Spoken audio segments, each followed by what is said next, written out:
ఒక తల్లి కొడుకును, నాన్న నేను చనిపోతే నువ్వు ఏడుస్తావా అని అడిగిందంట. అడిగితే అమ్మ నేను ఏడవనమ్మా అన్నాడంట. అదేంది నాన్న నీ తల్లిని కదా, చనిపోతే ఎందుకు నీకు ఏడుపు రాదు, ఎందుకు ఏడవు అన్నట. అట్ట కాదమ్మా, చనిపోతే ఏడ్చే కంటే బతికుండంగా కంటికి నీళ్లు రాకుండా కాపాడుకొని తల్లిని బాగా చూసుకుంటానమ్మా, అది నిజమే కదా. అట్టాడి కొడుకు ఎవరికి ఏ నూటికో కోటికో ఉండరు ఇప్పుడు. అట్టాడి కొడుకులు ఎవరికి ఉండరు ఇప్పుడు. కానీ వాళ్ళ భార్యలు, వాళ్ళ అత్తగారు వాళ్ళు హ్యాపీగా ఉంటే చాలు.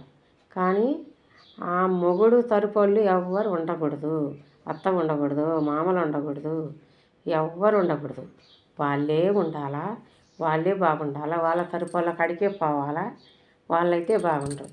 కానీ అబ్బాయి తరపోళ్ళు ఎవరు తల్లిదండ్రులు కాదు ఎవరిని కానీ చూసుకోరు. వాళ్ళకు భయపడి వీళ్ళు వాళ్ళ బాటలోనే నడుస్తారు. ఇది నిజము. ఏ నూటికో కోటికో ఏయికో ఒకళ్ళు ఉండారేమో కానీ మంచి అట్టాటి కొడుకులు అందరికైతే లేరు. ఎక్కడ ఉండారో తెలియదు, ఎక్కడో ఉంటారు అంతేగాని అందరికీ లేరు అట్టాటి కొడుకులు.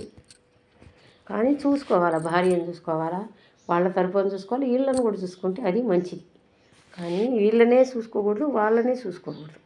అందరినీ చూసుకొని అందరినీ పట్టుకొచ్చుకుంటే అది మంచి. భార్య దగ్గర చెప్పుకొని, తల్లికి దగ్గర చెప్పుకొని, తల్లిని కూడా బాగా చూసుకోవాలి, తల్లిదండ్రులను కూడా బాగా చూసుకోవాలి.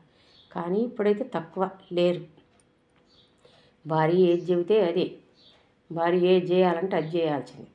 మీ అమ్మని తన్ని రమ్మంటే తన్ని రావడమే, కొట్టి రమ్మంటే కొట్టి రావడమే.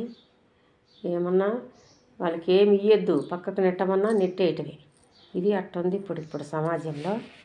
కానీ తగ్గిన వయసులలో ఆ బాధలు తట్టుకోవటం కష్టం. అందుకని ఒక మెట్టు కిందికి దిగాల, వాళ్ళని బాగుండని మనం ఒక మెట్టు కిందికి దిగి బతకాలి. ఎంతవరకు పెట్టిండో జాతకుడు భగవంతుడు ఏ కుక్కిన కొంచాన పడకుండా ఏ జబ్బులతోటి తొందరగా తీసుకోపోతుంది ఇప్పుడు. ఇదే నిజం.